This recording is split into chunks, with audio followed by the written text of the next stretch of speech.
Bitcoin's made some people very rich indeed, at least on paper. I've made an extraordinary amount of money.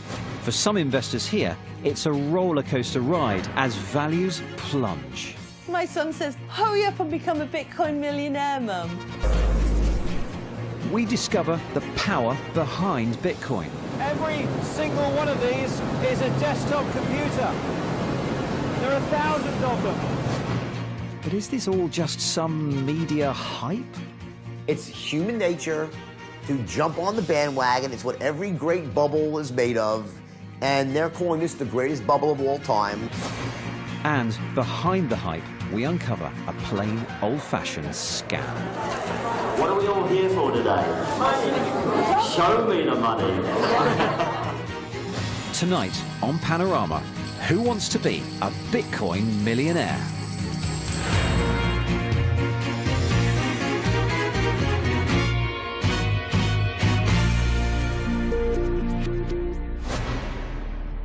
Pounds, euros, dollars. They're all currencies that we know and we recognise. Now, we might think that we could all do with a bit more of it, but at least we know what money is and how money works. We keep it in banks and we spend it. But now there's a new currency which has got everyone talking, and it is very different. It's called Bitcoin. Have you heard of it? I don't really understand it, but yes, I have heard of it. I do, and I wish I got in on it about a decade ago. That would have been quite nice. I know some people are making a lot of money and some people aren't. And I do also think they're a load of crap and it's just a con. I've been following Bitcoin for the past 5 years, and even now there's still a lot of confusion about it. For one thing, it might be called Bitcoin, but there aren't actually any physical coins or notes. You can't hold it in your hand. Bitcoin is a new type of currency called a cryptocurrency, and it only exists digitally. Now, actually, there are quite a few different types of cryptocurrencies, but they all have one thing in common. They all operate completely separately from the normal banking system. When you buy something using cryptocurrency, the banks don't handle the payment. They don't check the payments. In fact, they don't even know about the payments. There are shops that accept cryptocurrency, where instead of using your bank card to take money from your bank account, you scan your phone instead. Transactions confirmed. Thank you. But the reason you've probably heard of Bitcoin is because its value has gone through the roof. Even with its recent crashing price, if you'd have bought £50 worth of Bitcoin at the beginning of 2011, it would now be worth more than £1 million. I'm going to find out if we've all missed the boat or whether it's still possible to become a Bitcoin millionaire. It started as something for computer geeks, but it's now moved into the mainstream. This is Millie. She's a Newcastle mum with 3 kids and 4 pugs. She's been buying and selling books on the side for almost 15 years, but now her new hobby is investing in cryptocurrency. 30,000 books I had to hand sort, yeah. Took me a whole year to do it. Considerably more hard work than dabbling with Bitcoin.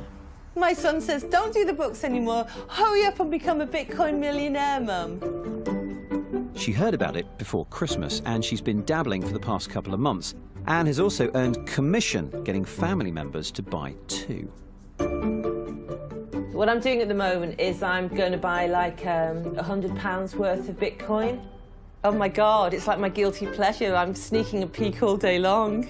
I bought Bitcoin in the hope that it might improve my life. If I lose my 400 or 500 quid, c'est la vie.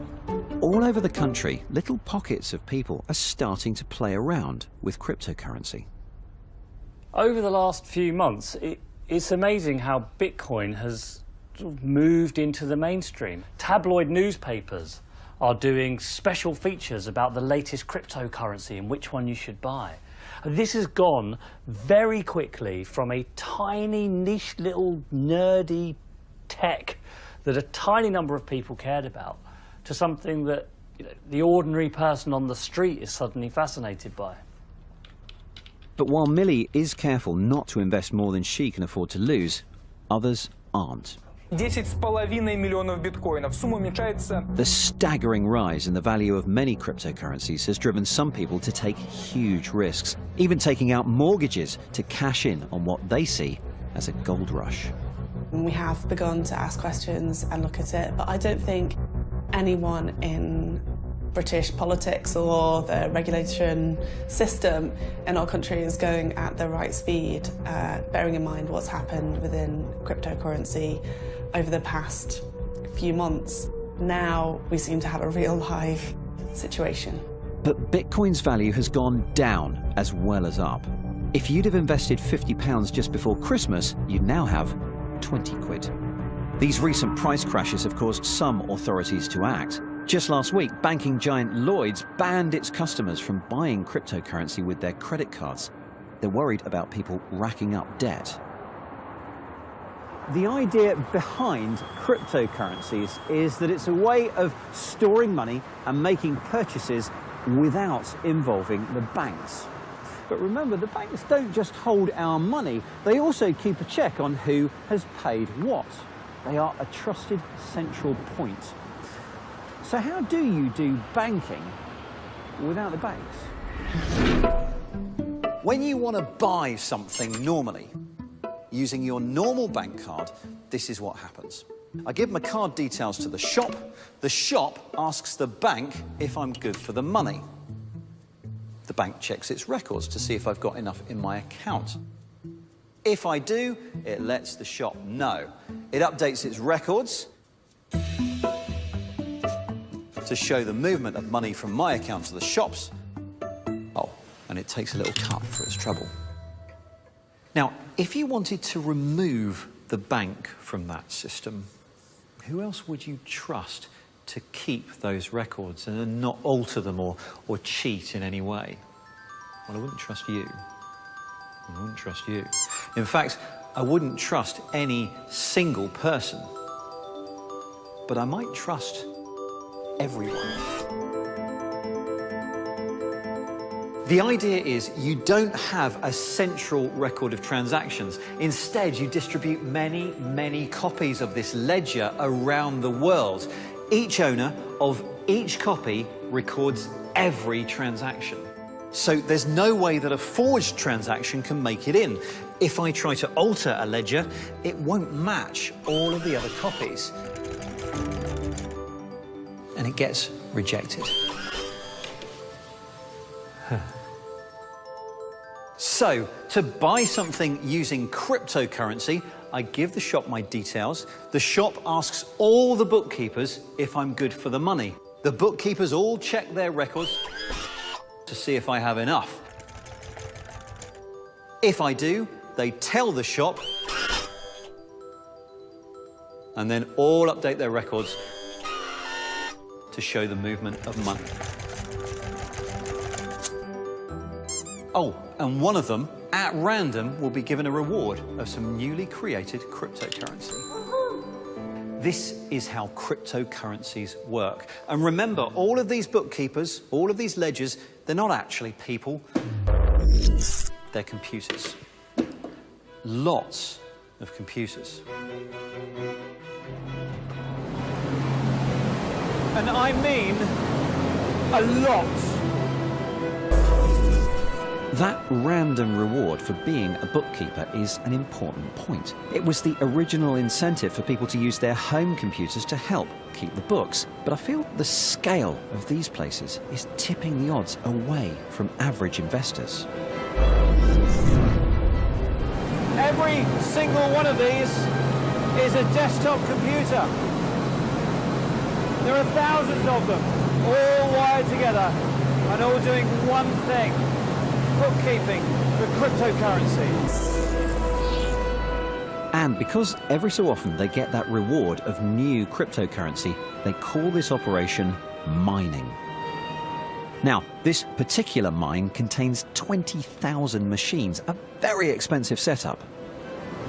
A as well as the cost of all of this hardware, running an outfit like this also costs a lot in electricity. That's not just electricity to power the computers, but also to power the cooling systems to stop this lot overheating. That's why they put this one in Iceland. Like a lot of mass computing operations, north is best. It means you don't need to run energy-hungry air chillers. You just suck in that freezing air from outside. Oh, and the electricity here is geothermal and really cheap, thanks to the volcanic activity just underground. Despite all of that, though, this place spends more than €1 million a month on electricity. So you can imagine how much money they're making. It's absolutely remarkable that you have these banks of computers, warehouses full of them, all over the world. All these computers and all the amazing things they could be doing and all the computing power that could be spent on all sorts of tasks is being dedicated solely to this one peculiar job of mining a cryptocurrency. It's absolutely ridiculous in some ways that this is what we're using our computers for. The higher the price of cryptocurrencies, the more money the miners stand to make, and the more mines spring up.